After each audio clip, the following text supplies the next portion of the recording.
Hello, my name is Luke Green, and I've also been known as Thriftland, and I believe I made the comment that I was going to stop showing my ugly faces on these rants. But I want to get these ideas out while I'm thinking of them, and I don't want to feel rushed, which is something that happens when I watching the screen and watch the slides approach on the movie maker. I find myself contracting my thoughts to get finished before the slide changes, and I have to go to a new topic.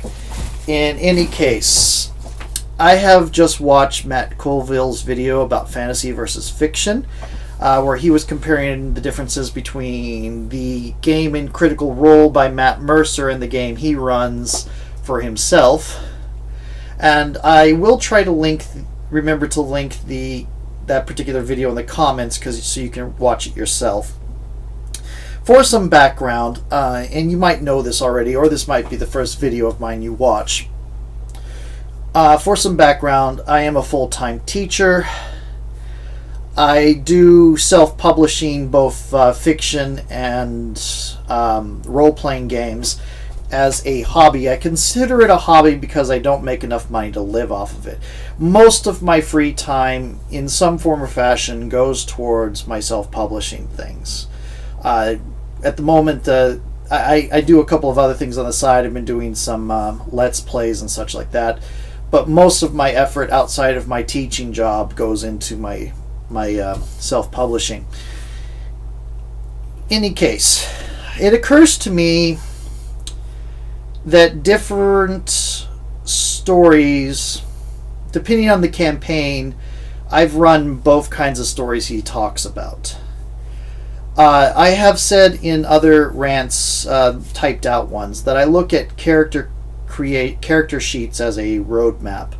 If I see that a character has taken a fire spell as a power, I'm going to try to work in places where they can use it and show it off.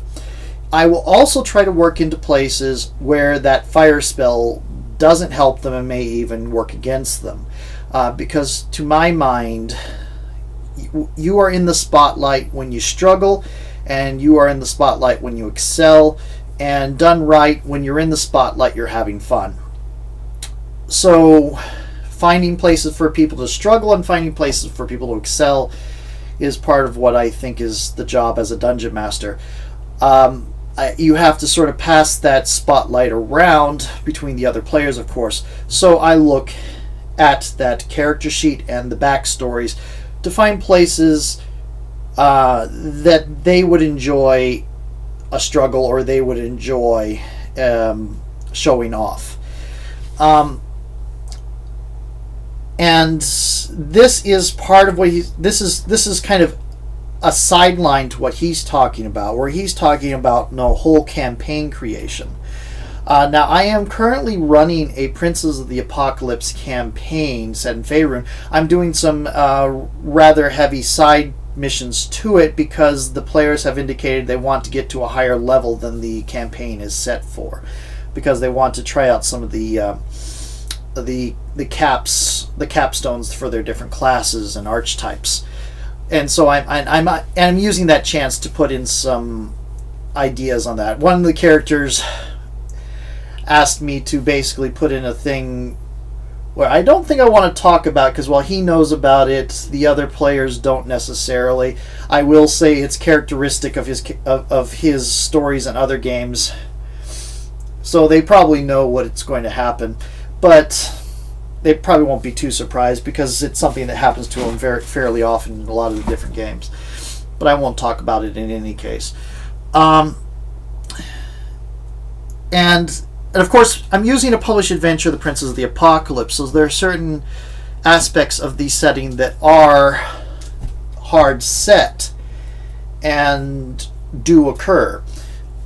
This is like, you do know that there is going to be these 4 elemental cults in the area, and they're going to be doing different things, and there are different stages to the story depending on what the character and the characters will encounter things at different times based off of based off of where the campaign goes. So this is very much where he's talking about the fiction-based setting, where I am working on ways to tie in backstory on the characters at different times. But at the same time, and there's going to be a lot of ums in this, I'm not very good at editing. And at the same time, most of the story is very firmly set on a pre-arranged plot, like he said. Now, the main reason I chose to use the published adventure as adverse, making my own, because that's usually what I do, is that it gives me a little bit. It gives me a little bit more support, and it's. I'm running other campaigns at the same time, so that there's less time sink. I'm a little bit crazy. There's less of a necessity. There's less a burden on me to plan when I use a published adventure. I still have to do a lot because they are changing things left, right, and center. They are proving to be the kings of sequence breaking. We'll see how far that goes. Because we're only up to about 4th level. They're only up to about 4th level right now, but they've already broken the planned sequence of the published adventures fairly well. That said, that's not the only campaign I'm running right now. I'm also running a Monster of the Week campaign with my brother and a friend. I run these campaigns mostly bi-weekly so I can give myself a break. And so other people can campaign. It's part of how our group avoids GM burnout, is to kind of alternate GMs week by week and have different campaigns running. In any case, the other campaigns I'm running, because I went through a period where I was on GM burnout after the first 2 play tests for Divine Blood. And I went through a year where I was just playing, and now I'm back to doing a lot of one-shots occasionally and doing some full campaigns. Anyway, one of the other campaigns, 2 campaigns I'm running, is Monster of the Week, and that's a Powered by the Apocalypse campaign. That very much is a game that, within the mechanics, the world is shaped by the players. There are playbooks, and one of the playbooks that was chosen by the players was the Chosen. The Chosen was chosen by the player. And the Chosen is exactly what it sounds like. It is someone who is given supernatural power by forces, the powers that be, for some purpose. And part of their very nature is the fact that they are a force. They are chosen to be an important factor in the fate of the universe. And the player, when they choose the character, chooses certain aspects of they choose some heroic tags and some doom tags to choose some of what their character, and they choose how their character learned about their fate and all that, so that those become true about the world. By the same token, we have the professional, and the professional is somebody who his job is he is paid to hunt monsters by an organization. And he gets to the player gets to decide some characteristics of that organization, and one of the experience points advances is either changing one of the negative ones or adding a positive one.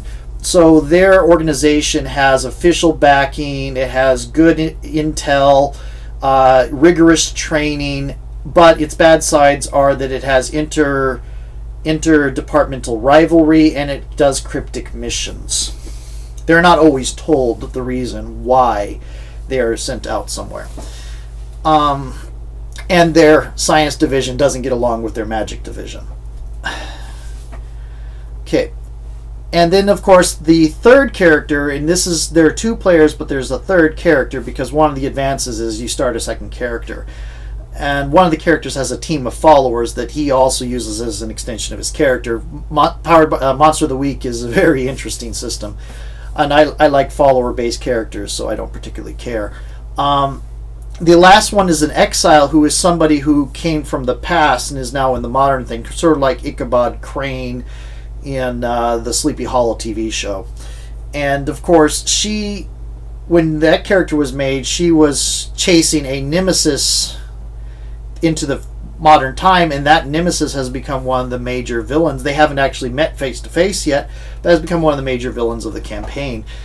He's behind a lot of. They've found his name behind a lot of the cases they've been working on. That's Monster of the Week. It's pretty much the world has been pretty much completely formed by the players to some degree. I have my idea of what is going on, and I know of what is happening, but I came up with that in response to what they gave me. In addition to this, I am running a third Divine Blood campaign, which is a little bit in between, because it is Fate, and you do have character aspects, and I'm not using the aspects to the best degree that I should be using. I should be taking some time every week to look at my players' aspects and decide to focus on one or two each time, and I end up finding myself improvising along the way. But Divine Blood, I do have the advantage that is the setting for my novels and short stories, and it has a set canon. Now, the current campaign I'm in has moved past the point where I've written fiction.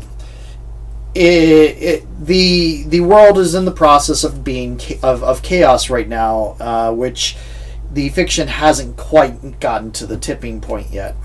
That there are some things that I do as a standard when I come to a Divine Blood one shot or a Divine Blood campaign, and one of the main ones is that I work to hit the perspective of the characters, and I try to change something significant to their starting perspective. I try to prove that the world isn't quite what they originally thought it to be.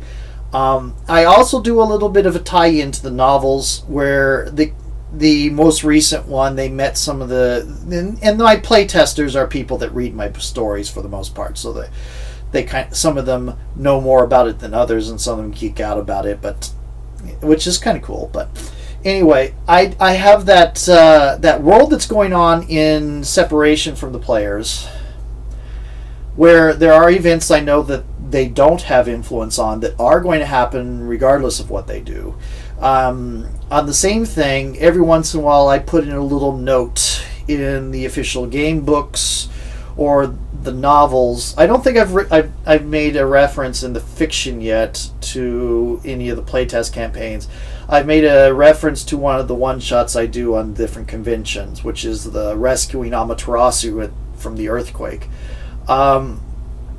But I make references in the fiction, or I make references in the RPGs to things that happened in the playtest group, to make some part of that canon, though I tend to view it as the slightly adjacent timeline, alternate timeline, so that I can change things. That is a case where I have my world, and the characters live in the world and respond to the world, as he says, but at the same time, they are shaping the immediate story that they're a part of, because I'm using those aspects of theirs when I look at it, to guide me as to what's going on. And I definitely, I always tend to feel I should do that more than I do. At the time, at the moment, I am tending to build adventures more based off a response of what their actions are than on what their aspects are, and I should be doing sort of a middle ground, because the aspects are that is literally one of the mechanical intentions of aspects in Fate, is to serve as a guidepost and a way for you to build adventures around. You're supposed to take your own overarching plot and use the character arcs, the aspects form character arcs, and the world's aspects form a plot arc, and you mix them together to create your overall arc. In theory, I don't do it as well as I would like to do. It might be due to time constraints, but I don't know. In any case, I've been told I do a good job. That's my players are mostly happy, so that's all. That's the best part. Now, I am just sort of randomly rambling about this as in response to what he was saying, and it's just like there. This is kind of the thing you learn about anything that involves human behavior is there are no hard and fast situations. Everything is gradients, and it's not like a sliding scale from one end to the other. Everything is gradients between axes. If you look at one of the key problems that the G and S theory had, whereas gamist, narrativist, and simulationist is a very nice, concise set of 3 labels that you can use to give a general idea of what a game is intended to be or what a player prefers to play. But unfortunately, those terms were coined originally by a guy who was trying to use them to push his own thoughts on the matter. Ironically, Celsius came about the same way. The Celsius temperature scale is very logical and very well regarded, but the guy who originally came up with it as a way to prove his arguments, and he set it up in a way that would make his arguments look real. And what the scientific community said, oh, your measurement scale here is really cool, it makes sense, your arguments are trash, we're going to take this, change it like this, keep all the good parts and just throw away your trash, and there's Celsius. That's what they did. What the gaming community did with GNS is a lot of, your concepts are trash, we're going to throw out everything including the good stuff. So that can be a little bit of a triggering thing. I probably shouldn't get into it, but I did, so blah. Now, one thing I have noticed in general types is you have reactive players and you have proactive players, and you have reactive DMs and proactive DMs. I am by and large a reactive DM and a proactive player, because that is the games that I play mostly trained me to do so. What I mean by that is a reactive player waits for information to come to him or her and reacts to that to choose their actions. A proactive player doesn't wait for information to come to them. They throw out information. They create a backstory. They pursue their own agendas. They don't necessarily follow the plot as presented. They might go off on their own thing. And that is proactive, and the reactive is obviously you wait for the GM to tell you things and you react to that. Then you have reactive and proactive GMs.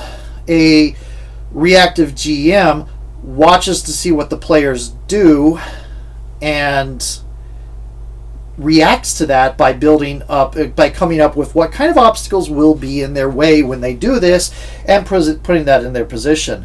And a proactive GM has their plan and puts it out ahead of time, and then the players react and expects the players to listen and respond to that. Now, these are general overall styles. In either style, you're going to have some amount of reaction, some amount of proactivity. Otherwise, nothing happens, or there's just complete chaos. If they're both too much people pushing their own agenda, you get complete conflict and nothing gets done. If both person is waiting for something to happen, then nothing happens.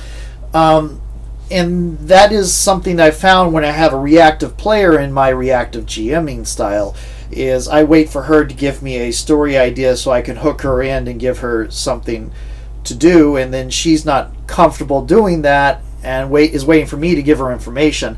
I have been trying to adapt my style to kind of go between the two because I have a mix of reactive and proactive players. The player I was talking about, who gave me a concept for a curse he wanted his character to have, connected to a magical item they recently got, is an example of a proactive player. He actually gave me a list, an idea, a suggestion on a curse that could hit his character, and that this could happen.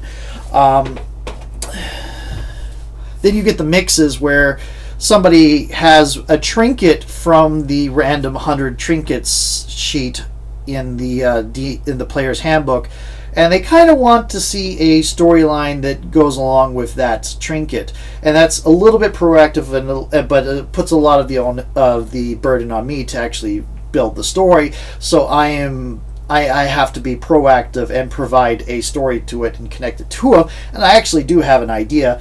There you go. I do have an idea, and I am going to try to put it in, but we're not in the right place for me to introduce it yet. If you watch this video, you know who you are. And that is one of the things I have found, is the reactive and proactive stances. And again, this is human behavior. There is no obsolete. Everybody's going to be a mix of proactive and reactive. And being aware of it and being able to adapt to it, you're able to accommodate multiple people, multiple styles. By the same token, when I was going to talk about the different kinds of games and the way they've trained me to be a reactive DM and a proactive player, Champions First Edition was the first role-playing game I sat down at a table, made a character, and actually played with a GM. Before that, because I was about 11 or 12, I forget, it was middle school. Before that, my DMing, my Dungeon Master role-playing game experiences was limited to the board game Dungeon, video games based off D&D, and if you go really young, checking the first edition D&D books out of the library and reading through them and not understanding very much about what the rules are. I remember about 8 or 9 years old thinking, why would you want to turn undead? Isn't becoming undead a bad thing? Until I read that that's pushing them back, like Van Helsing with the cross. And when I was doing then, I would make card games or board games. I got little pieces of paper. I wrote out Wizard, and I had cards that went to each thing that were named after the attributes. I don't remember the actual rules of the game, but I did make a little card game that I played a few times based off of those first edition D&D books that I was reading. And I was somewhere between 7 and 10. And I played the Dragon Strike game, and I played the Dungeon board game, and I played Pool of Radiance.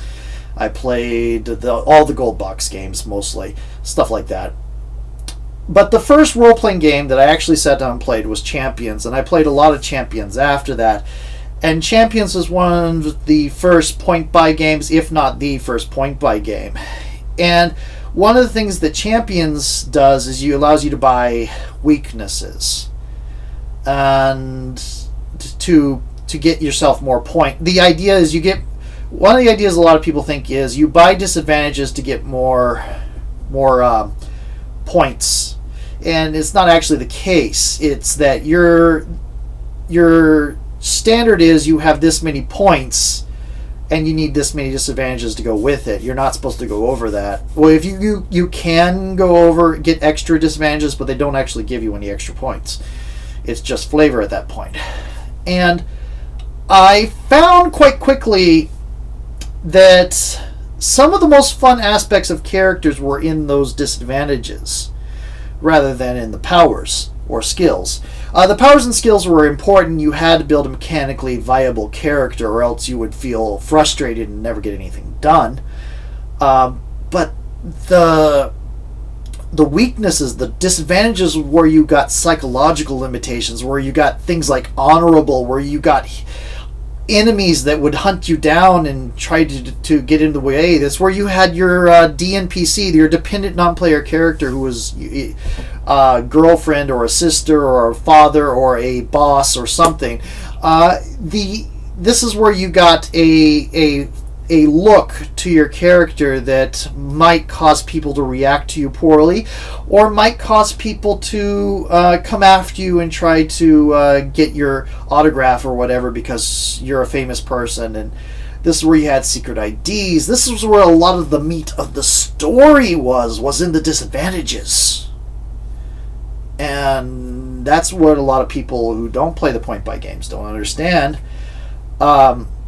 Is the point-buy games, they think the point-buy games is, I'm going to take this, is this min-max thing where, like, you have a dump stat, where I'm going to take this thing all the way down here and put this one all the way up, and because this is what I'm going to do all the time, and I'll never need this. That is the reputation of point-buy games I've seen in a lot of other cases, and I apologize for the bad voice, that I am pretty much parodying my own group. But in reality, what I found between Dungeons and Dragons and Champions is that a lot of the problems in Dungeons and Dragons come from external sources. So your characters are very much about what they can do. Anything that's an internal conflict is not represented mechanically for the most part. So you have to role play it out. Which is fine. It's just that for some people, role playing out feels like cheating. It feels like you're not really struggling. And that's where you get the thing is, a D&D character is built on what can they do. It's built on the things that they are good at. It's built on their power and their wish fulfillment. I play quite a few D&D games, so you can tell I enjoy it.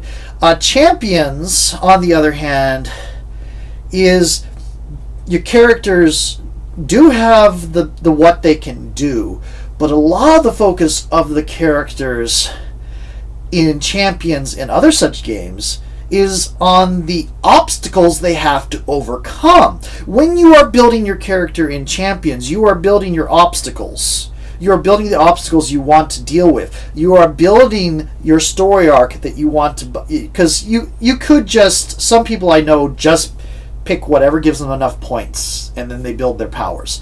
Just like if they were doing D&D, a D&D character, they focus on what they can do, and the disadvantages aren't as important to them. People like me, I look at those disadvantages, and I think about the... trying to get to where I can buy them down, spending experience points to make them lower and lower, to where my character deals with them better, gets past them, and that really appeals to me because I have a really high love for story types that are about recovery and redemption, which means building in those obstacles as a goal that have mechanical impact on my character's behavior, where I have to succeed on a roll. I have to actually surpass these things. It's not just sheer my decision. My character would have difficulty with this because of such and such and such and such in their personality. It is an actual mechanical block to certain actions, and thus you do have that sense of achievement in getting past a psychological limitation, or having to deal with a DNPC that you would get in D&D from defeating enemies. Also, I am not knocking the people who just flat roleplay. I do that as in other games because I play D&D. What I'm saying is that there is different kinds of senses of achievement in that way, and for sometimes people like me, we can feel that consigning such things to just role play feels like cheating a little bit. Fate is a little bit the same way, where you are building your actual character arc. Now, it does let you really easily change those aspects. Every time you come to the end of a session, you have a minor milestone which allows you to change any aspect other than your defining aspect. And if you get to a point where an aspect on your character just doesn't apply to your character anymore, it doesn't describe them at all anymore, you and the GM can just agree to, yeah, that needs to go away, and change it to something else. And this way, you can see the evolution of your character in the arc, and that There's a great example of it in the Dresden Files book, where they go over several of the books and do a theoretical advance of Dresden's character sheet from book 1 all the way through, I think it was, Changes was not out yet when it came out, so book 1 to maybe book 7 or 8, maybe 9. I can't remember which one, but it was before Changes. And it looks at the aspects he started with and watches as they change in certain times. Like he gets rid, at some point he stops worrying about money, and it doesn't become an issue in the books. So that aspect about always being a broke that he had at the start of the character goes away and becomes something else. And that's another thing. And by this point, I've gotten way afield of the original response to Matt Colville's video, and I apologize for that. But this is I've gotten quite a few. I probably should do several individual rants on these. I should do probably a rant on reactive and proactive characters and players and GMs. I should probably do a rant on the differences between Dungeons and Dragons and template-based accomplishment focused games like Dungeons and Dragons, and that's what I'll call it.